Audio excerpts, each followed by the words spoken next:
네, 여러분 안녕하세요. 사도행전 오늘 통독 가이드 함께 나누겠습니다. 기도합니다. 하나님, 감사합니다. 하나님께서 우리에게 사도행전을 읽을 수 있는 시간과 건강과 여건을 허락해 주셔서 감사합니다.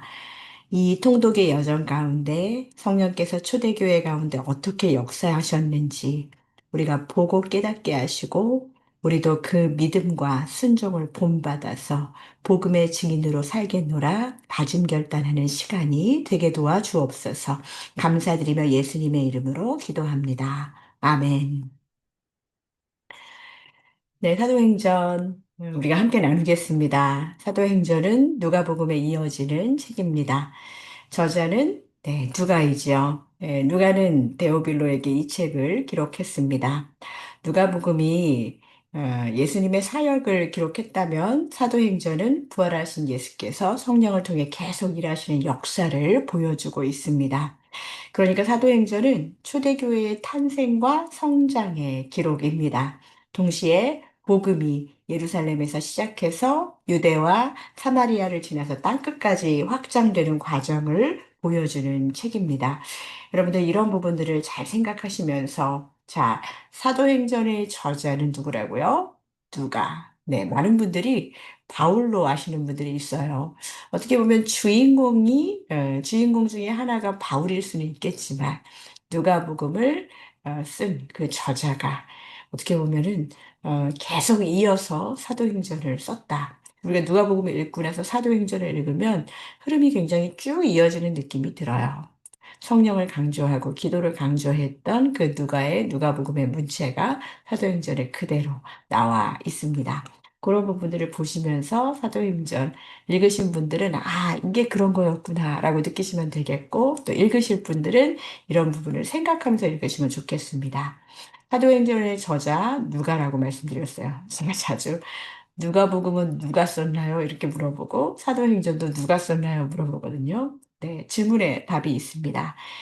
그는 바울의 동역자였어요. 역사적인 사실을 비교해서 보면은 이게 누가의 특징이 어땠나요? 아주 역사 기술을 잘하는 예수님에 대해서도 다른 복음서의 저자들보다 더 전기적으로 질서 있게 잘 기록한 사람이지요. 사도행전도 마찬가지입니다. 기록 연대를 보면은 AD 주후 60년 전으로 봅니다. 사도행전 마지막이 바울의 로마 투옥으로 끝나고 바울의 순교나 예루살렘 멸망이 기록되지 않았기 때문에 대체로 그때 정도로 생각합니다. 기록의 목적은 분명합니다. 무엇인가요? 네, 성령이 이렇게 임하시고 나서 어디 됐나요? 복음의 확장을 보여주기 위함이죠. 또 교회의 역사가 성령의 역사임을 증언하기 위함입니다. 복음이 유대인들에게만 국한된 것이 아니라 이방인에게도 열려 있음을 밝히기 위한 그런 책이고 또 바울의 이방 선교가 하나님의 뜻 안에 있음을 보여주기 위한 것. 그래서 이런 기록 목적을 생각하고 읽으시면은 사도행전은 이 목적이 분명한 책이구나. 그리고 이걸 통해서 우리가 교회의 역사를 볼 수 있는 그런 시간이 됐으면 좋겠습니다. 사도행전의 핵심 주제는 키워드가 뭐라고 그랬죠? 성령, 또 교회, 선교. 자, 뭐라고요? 성령, 교회, 선교입니다. 자, 핵심 구절이 뭔가요? 오직 성령이 너희에게 임하시면 너희가 권능을 받고 예루살렘과 온 유대와 사마리아와 땅끝까지 이르러 내 증인이 되리라. 너무 중요한 그런 핵심 구절이지요. 이 말씀은 사도행전 전체의 구조를 보여줍니다. 자, 1장부터 7장까지가 예루살렘에 대한 거, 또 8장부터 12장까지가 유대와 사마리아에 대한 거, 또 13장부터 28장까지는 바울의 전도 여행을 중심으로 복음이 이방 세계와 로마까지 확장되는 그런 내용입니다. 1장 8절에 이렇게 어떻게 펼쳐나갔는지 그것을 보면 좋겠습니다. 그래서 사도행전은 성령의 능력으로 시작된 이 교회가 복음을 들고 세상으로 나아가는 선교의 역사라고 할 수 있죠. 그래서 흔히들 우리가 사도행전 29장을 써야 된다 이런 얘기를 하잖아요. 왜냐하면 이방 세계 로마를 거쳐가지고, 자, 우리 같은 디아스포라, 우리는 또 디아스포라 에이션들이잖아요. 이렇게, 에, 한인교회, 뭐 이렇게 해가지고서는 만나기도 하고, 우리 모두가 선교의 역사의 산 증인들입니다. 지금도 마찬가지죠. 함께 교회를 개척한, 어, 우리 사랑하는 아리아나 식구들, 그리고 함께 이 성경 통독에 참여하는 모든 분들이 선교의 역사를 함께 쓴다고, 거기에 동참하고 있다고 생각하시면 되겠습니다. 이 사도행전은 예수님의 승천 이후에 이 성령의 강림을 통해서 교회가 탄생하고 복음이 예루살렘에서 유대와 사마리아를 거쳐 땅끝까지 확장되는 그 과정을 기록한 책이다. 이것을 머리에 딱 가지고 계시면 좋겠습니다. 그래서 사도행전 1장 8절의 말씀 이것을 잘 기억하시면서 사도행전 전체의 방향을 생각해 봐야 됩니다. 어떻게요? 예루살렘과 온 유대와 사마리아와 땅끝까지. 그렇죠. 그래서 사도행전 1장부터 7장까지는 예루살렘 교회를 중심으로 전개됩니다. 예, 우리가 초대교회 하는데 이 초대교회가 바로 이 당시 예루살렘 교회입니다. 예수님께서 승천하신 후에 제자들은 약속하신 성령을 기다렸고 또 오순절에 성령이 임하심으로 교회가 시작되지요. 사도들은 담대하게 복음을 전했고 또 수많은 사람들이 회개하고 예수님을 믿게 됐습니다. 그러나 교회가 성장하면 성장할수록 어떻게 해요? 반대와 박해가 함께 일어나게 되죠. 참 안타까운 본문이지만 이것은 지금도 마찬가지입니다. 특히 스테반이라는 일곱 집사 중에 스테반이라는 이 사람이 순교를 하지요. 매우 중요한 전환점이 됩니다. 그때 누가 있었어요? 순교의 현장에 바울이 있었습니다. 바울로 이름을 바꾸기 전 사울이 있었죠. 인간적으로 보면은 굉장히 큰 비극이었습니다. 그러나 하나님께서는 이 박해를 통해서 사람들이 이제 흩어지게 돼요. 그러면서 복음의 더 넓은 지역으로 퍼지게 그렇게 되는 것이죠. 자, 사도행전 8장부터 12장까지는 복음이 유대와 또 사마리아로 확장되는 시기입니다. 여기에 중요한 사람, 빌립이 나오죠. 사마리아에서 복음을 전도했고 또 에디오피아 내시에게도 복음을 전했습니다.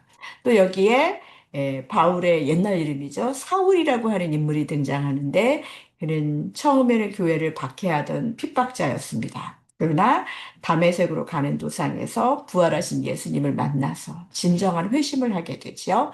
자, 이 회심 사건이 사도행전 전체에 매우 중요한 사건입니다. 네, 이 스토리는 한 세 번 정도 사도행전에 나옵니다. 이 회심 사건, 이것이 바로 사울, 그리고 이제 우리가 부르는 바울, 예, 이방인의 사도로 부르심을 받아서 진정한 복음의 확장 중심 인물로 바울을 하나님께서 찍으셔가지고 고르셔가지고 선택하셨기 때문입니다. 이방인을 위해서 택하신 하나님의 그릇이었죠.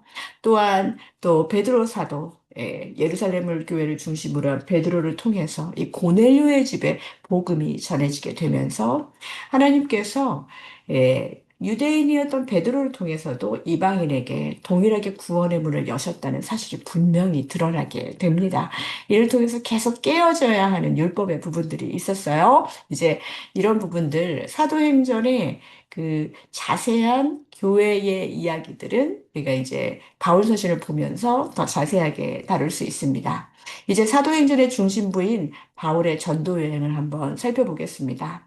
이 바울의 선교는 단순히 한 개인의 여행이 아니라 성령께서 교회를 통해서 복음을 땅끝까지 확장하는 그런 과정이었습니다.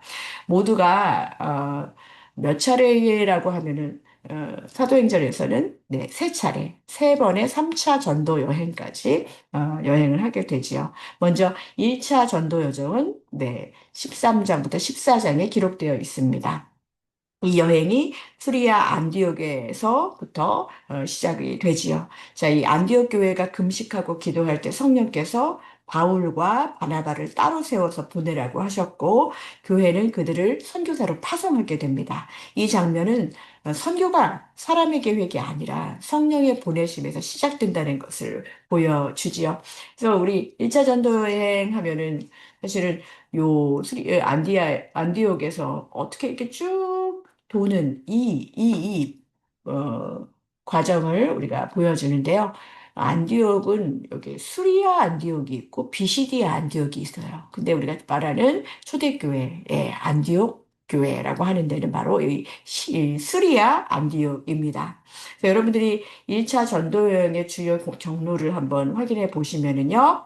이 안디옥에서 출발해서 구브로를 거쳐서 비시디아 안디옥. 자, 이렇게 잘 보세요. 그 당시에 배를 타고 막 이렇게 가고 하는 그런 과정에서, 네, 바울의 동역자들 중에 또 지친 사람들도 있고, 그러면서, 자, 이렇게, 어, 이고니온, 루스드라, 더베로 이어집니다.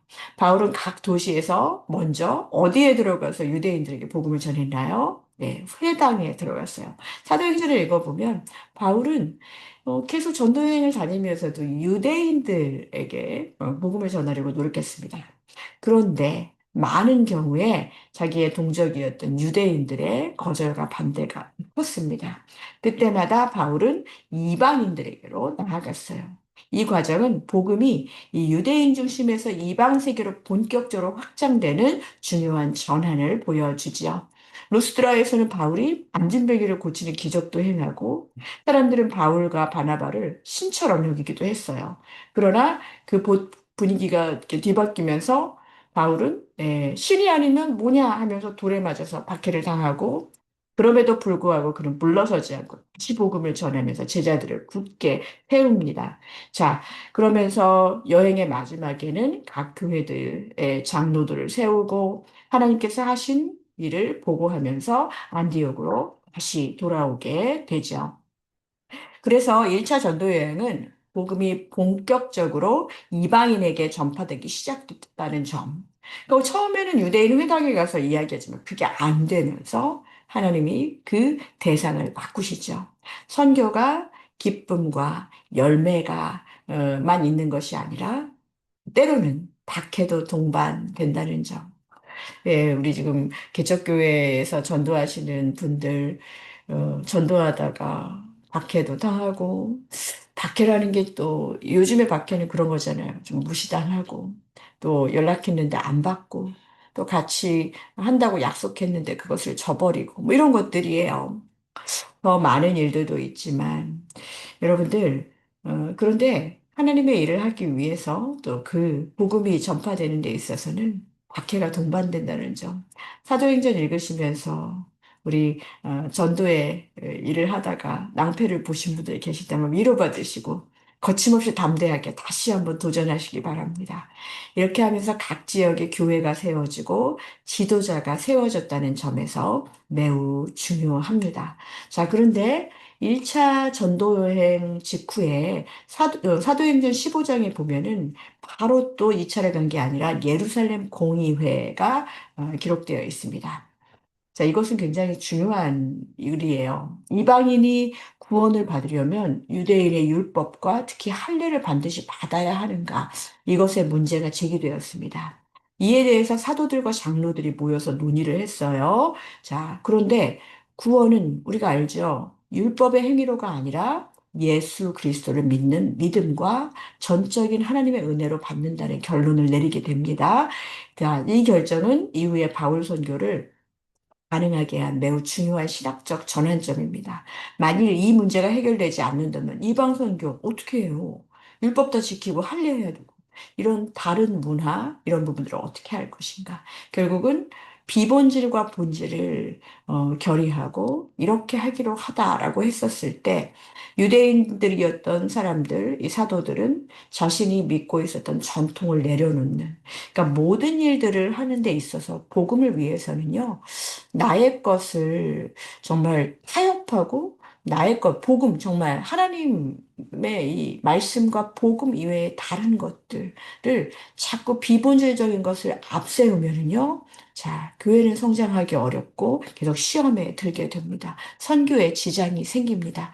여러분, 혹시라도 하나님의 선한 일, 복음을 위해서 일하는 것에 있어서 이게 정말 비본질적인 거다. 그런 것에 목숨 걸지 않기를 바랍니다. 구원은 율법의 행위가 아니라 믿음과 은혜로 하는 것이기 때문입니다. 자, 2차 전도 여행. 자, 여기 경로도 마찬가지로 여기 늘 수리아 안디옥에서 시작합니다. 그래서 길리기아를 지나서 또 더베와 루스트라 이제 이쪽으로 가고 있죠. 그때는 이렇게 이쪽으로 갔는데 내륙을 통해서 지나갑니다. 그리고 마게도냐 지방에서 빌립보, 데살로니가, 베레아, 이어서 아덴과 또 고린도. 자, 여러분들이 이렇게 되는 2차 전도여행. 아까보다 훨씬 더 지경이 넓어졌습니다. 그리고 나서 잠시 에베소에 거쳐가지고 다시 안디옥으로 돌아오는 그 길입니다. 이 전도여행의 가장 큰 특징은 복음이요, 아시아를 넘어서 어디로요? 유럽으로 건너갔다는 점입니다. 드로아에서 바울은 밤에 마게도냐의 사람의 환상을 봅니다. 건너와 우리를 도우라는 그 부름을 듣습니다. 바울과 동행자들은 이것이 하나님께서 그들을 마게도냐로 부르신 것으로 깨닫고 곧바로 건너가지요. 바울은 가고 싶은 곳이 따로 있었어요. 그러나 하나님이 이렇게 환상을 통해서 가야 할 곳을 보여주시죠. 이것은 복음이 새로운 대륙적 차원으로 확장되는 매우 중요한 장면입니다. 자, 그러면서 빌립보라는 곳에 여기가 자주장사 루디아가 복음을 듣고 회심하는 진정한 그 유럽 교회의 첫 복음의 문이 열리는 곳은 여성이었어요. 루디아라는 여성의 이 집에서 이 교회가 시작되었습니다. 또한 점치는 귀신 들린 여종이 고침을 받으면서 바울과 실라가 고발을 당해서 감옥에 갇히게 되죠. 그러나 한밤중에 그들이 한 게 뭐였나요? 찬송으로. 기도하고 찬송할 때 옥문이 열렸어요. 큰 지진이 일어나서 그들의 매인 것이 풀립니다. 뭘로? 찬송으로. 이 사건을 통해서 간수와 그의 가족이 예수를 믿게 됩니다. 빌립보 사건은 복음이 한 사람과 한 가정, 그리고 그것을 통해서 한 도시를 변화시키는 능력이 있다는 것을 보여줍니다. 자, 그 들어가가지고 잘 될 줄 알았는데 거기서 그냥 갇혀가지고선 있다가 그럼에도 불구하고 또 복음이 어떻게 보면은 감옥에서도 더 힘있게 나아가는 그런 모습을 볼 수 있죠. 그러다가 계속 이제 핍박의 연속이에요. 이 데살로니가에서 많은 사람들이 복음을 받아들였지만 또 큰 반대와 소동이 일어나서 막 바울을 죽이려는 사람들이 막 쫓아까지 왔죠. 그런데 반면에 이 베레아 사람들은 말씀을 간절히 받고, 자, 그것이 그러한가? 말씀을 들으면서 항상 성경을 상고했다는 거예요. 박해도 있지만 말씀을 정말 꿀송이처럼 달게 생각하면서 늘 하나님의 말씀을 생각했던 그 베레아 사람들. 그래서 말씀을 대하는 모범적인 자세의 상징처럼 그렇게 여겨지죠. 요즘은 그 이단 사입이 베레아가 있기는 있어요. 그러나 이 베레아는 바울의 이 선교지에서 정말 말씀을 제대로 받아들이고 열심히 했던 그 사람들을 이야기합니다. 기억하시기 바랍니다. 우리 공동체가 이 베레아처럼 말씀을 상고하고 기억하고 늘 하나님의 말씀을 가까이 하기를 간절히 소망합니다. 자, 아덴에서는요, 여기 아테네, 아덴 아시죠? 바울이 아레오바고에서 철학자들과 시민들에게 설교하잖아요. 여기서 바울은 유대인의 회당에서 하던 방식과는 다른 접근을 사용합니다. 그들의 종교성과 문화, 그리고 알지 못하는 신학계라는 재단을 출발점으로 삼아서 참 하나님과 부활, 그리고 복음을 전합니다. 늘 바울의 그 복음의 핵심에는 부활이 빠지지 않았어요. 부활이 없다면 우리는 다 헛거라고 그랬어요. 이 장면은 복음은 변하지 않지만 이 전달 방식이 청중에 따라서 지혜롭게 달라질 수 있음을 보여줍니다. 자, 제가 복음이 변하지 않는다고 했어요. 그러나 그 사람들에게 어떻게 복음을 더 잘 전달할 수 있을지에 대한 것을 연구하는 것은 요즘도 그렇고 목회도 그렇고 선교도 그렇고 전략이 필요하다는 것이지요. 그러면서 자, 이 고린도에서 바울이 비교적 오래 머물면서 말씀을 전하고 교회를 세웁니다. 여기에서 만났던 부부가 있지요. 브리스길라와 아굴라를 만나서 일하기도 하고. 하나님의 위로와 보호 속에서 사역을 이어갑니다. 고린도전서 후서하면 더 자세히 나오지요. 그런데 2차 전도 여행은 복음이 유럽으로 확정되었다는 점. 네. 1차 때는 이방인, 그리고 2차 때는 유럽이에요. 다양한 문화와 배경을 가진 사람들에게 복음이 전해졌다는 점. 그리고 성령의 인도하심에 대한 순종이 선교의 핵심임을 그렇게 보여줍니다. 자, 그래서 선교의 문을 여신 것은 사람이 아니라 성령입니다. 자, 이 성령을 어떻게 받았어요? 기도로 받았습니다. 내 열심으로 뭐라고 하려고 하는 사람들, 자, 하나님의 방법 아닙니다. 이제 2차 유럽까지 갔다가 이제 3차 전도여행 갑니다. 3차 전도여행은 사도행전 18장 23절부터 자, 거의 이제 21장 16절까지 그렇게 기록되어 있습니다. 바울은 이 갈라디아, 네, 갈라디아와 부르기아 지방을 다니면서 네, 제자들을 굳건히 한 뒤에 자, 에베소를 중심으로 해서 오랜 기간 사역을 합니다. 이후에 이제 마게도냐와 헬라를 거쳐서 다시 돌아오면서 여러 교회를 돌보고 그리고 나서 예루살렘으로 향합니다. 자, 3차 전도 여행의 중심지 여러분들 이렇게 보시면은 항상 이렇게 출발해가지고 이렇게 갔다가, 네, 예루살렘으로 다시 이렇게 돌아오는 바울의 여정 속에서 3차 하면은 잊어버리지 말아야 되는 곳이 바로 이 에베소입니다. 자, 여기 에베소에서 바울은 두란노 서원에서 날마다 말씀을 가르쳤고요. 그 결과 요 소아시아, 예, 아시아에 있는 많은 사람들이 주의 말씀을 듣게 되었습니다. 자, 이 시기에는 말씀 사역과 제자 양육이 매우 강조되죠. 또한 하나님께서 바울을 통해서 놀라운 기적들을 행하셨고 많은 사람들이 우상을 버리고 주께 돌아오게 돼요.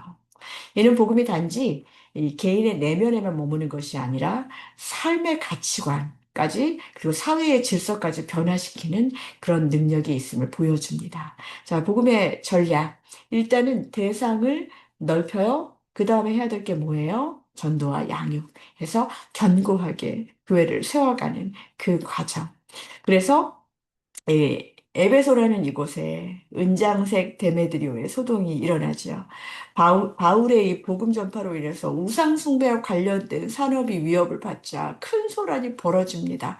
그쵸? 생계의 위협이 오는 거잖아요. 에베소의 이 진짜 풍요의 여신이었던 네 그런 여신 숭배를 하면서 그것 때문에 책도 만들고 뭐 그 우상도 만들고 하는 모든 분들이 네 생업의 위협을 받게 됩니다.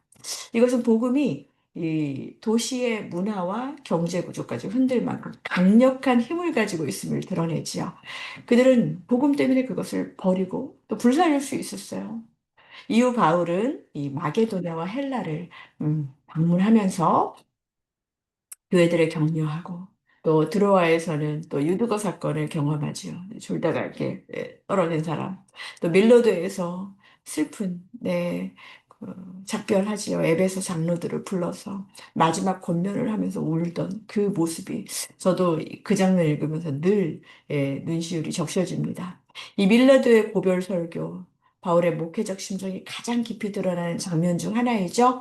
그는 자신이 겸손과 눈물로 주를 섬겼다고 하면서 유익한 것이 무엇이든지 거리낌 없이 전했고 하나님의 뜻을 다 전했다고 그렇게 증언합니다. 제가 사도행전을 한번 쭉 정리해 드리는 거예요. 읽을 때 정신없으셨던 분들은 아 이런 내용이 있구나 하고 다시 한번 리뷰하시면 좋겠습니다. 또한 장로들에게 자신의 온 양떼를 섬기면서 교회를 잘 돌보라고 그렇게 권면합니다.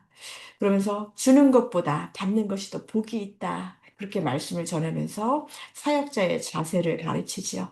3차 전도 여행은 바울의 마지막 전도 여행이기도 하지만 단순히 복음 전파를 넘어서 이미 세워진 교회들 한 번 더 방문해서 양육하고 더욱 견고하게 하는데 그렇게 강조점이 있다고 볼 수 있겠습니다. 이제 마지막 부분인 사도행전 21장부터 28장까지를 보면은 3차 전도여행 이후에 바울은 예루살렘으로 올라갑니다. 그는 장차 결박과 환란이 기다리고 있음을 알면서도 자신의 사명을 따라서 예루살렘으로 향하게 되지요. 결국 예루살렘에서 체포되고 여러 차례 신문과 재판을 받게 됩니다. 겉으로 보면 바울의 사역이 막히는 것처럼 보이지만 사실 하나님께서는 이 과정을 통해서도 바울을 로마로 보내고 계셨습니다.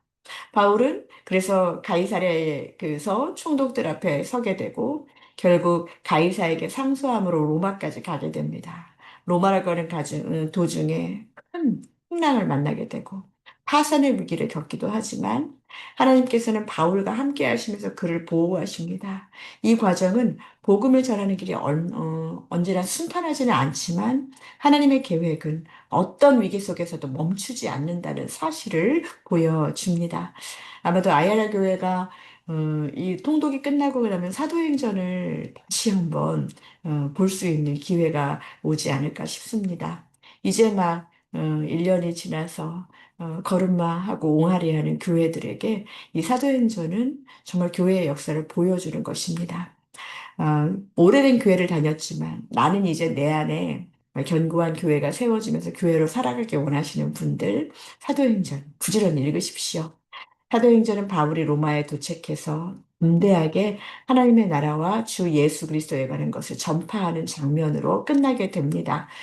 보통 복음서는 예수의 죽음과 부활의 이야기가 나오잖아요. 열린 결말처럼 보여요. 왜냐하면 이 복음서와는 조금 다른 그런 엔딩이기 때문이에요. 예루살렘에서 시작된 복음이 마침내 당시 세계의 중심지 로마에까지 이르렀고 이제 땅끝을 향한 하나님의 역사가 계속 진행됩니다. 로마에 가면은 베드로와 이제 바울의 순교지가 있잖아요. 바울은 목이 잘려지는 참수를 당하면서도 끝까지 복음을 위해서 정말 나의 생명을 조금 더 아깝게 생각하지 않았던 그런 정말 복음에 정말 미친 사람, 매여 있는 사람이었습니다. 하나님의 말씀은 더 거침없이 담대하게 전해져 갔습니다. 사도행전은 성령께서 교회를 세우시고 이끄시는 책입니다. 인간의 열심보다도 성령의 역사하심에 중심이 있습니다. 또한 복음은 경계를 넘어갑니다. 예루살렘에서 시작된 복음은 유대와 사마리아를 지나쳐서 이방 세계로 확장되고 바울의 전도 여행을 통해서 마침내 로마까지 이르게 되지요. 특별히 바울의 이 1차, 2차, 3차 이 전도 여행 선교의 구조가 어떻게 이루어지는지 보여주는 중요한 복음의 확장 모델입니다. 어, 아까 말씀드렸지만 사도행전의 핵심 메시지를 보면서 진짜 1차, 2차, 3차에서 복음이 이방인에게 본격적으로 전해지면서 교회들이 세워지고 또 성령의 인도하심을 따라 유럽으로 확장되고 3차에서 더 양육하고 견고하게 교회를 세우는 성령님의 교회를 세워가시는 모습을 보면 좋겠습니다. 또한 여러분들이 읽다 보면은 이 누가의 문체 속에서 처음에는 어, 3인칭으로 이렇게 되다가 갑자기 우리라는 말이 나오게 됩니다. 자, 거기부터는 누가 함께 동행했다고요? 예, 우리라는 말 속에서 저자와 바울이 함께 동행했던 누가와 바울의 동행이 거기에서 이렇게 유추해서 생각해 볼 수 있습니다.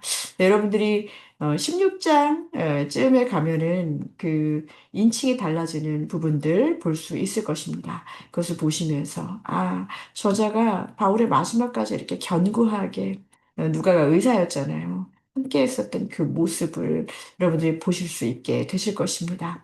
음. 그러면서 여러분, 요 사도행전의 핵심 메시지를 한번 보면 좋겠습니다. 성령이 교회를 이끄시고, 복음은, 네, 유대인을 넘어서 이방인. 예, 예수님이 복음서에서 계속 하셨던 거였잖아요. 예, 경계를 넘어서 사마리아, 또 여인들, 또 세리와 죄인들 계속 경계를 넘어가시지요.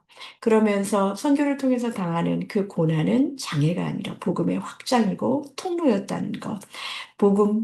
로마에 투옥됐었을 때도 바울이 복음을 전하는 것은 방해받지 않았습니다. 그러면서 바울의 전도 여행을 통해서 교회의 선교 모델을 한번 찾아봤으면 좋겠습니다. 처음에는 가고, 그 다음에 한 번 더 가고, 가면서 점점점 다져나가는 그 모든 일들입니다. 자, 사도행전은 어떻게 보면은, 그래서 바울은 어떻게 됐지? 그래서 어떻게 된 거지? 알려주지 않지만 그것이 미완성으로 끝난 책이 아니라 지금도 계속되고 있는 복음의 역사를 보여주고 있는 책입니다. 담대하게 거침없이 복음이 흘러갔다는 것이지요. 바울의 순교가 기록되지 않아도 괜찮습니다. 이 열린 결말로 마무리되는 것은 복음의 전진이 누군가의 순교자의 그 삶의 마감으로 끝나는 것이 아니라는 것을 보여주지요. 예루살렘에서 시작된 복음, 로마에 이르렀고 그 복음이 오늘 우리에게까지 전해진 것입니다. 그래서 우리가 사도행전을 읽고 나서는 초대교회의 역사인 동시에 우리가 지금도 성령께서 교회를 통해서 이루어 가시는 현재의 이야기이기도 합니다. 아야나 교회가 시작되면서 이러한 사도행전의 교회의 이야기들 계속 써내려가기를 기도해 주시기를 부탁드리고 또 여러분들이 함께 섬기시는 모든 교회에서 속사도행전을 써내려가시기를 간절히 축복합니다. 네, 감사합니다.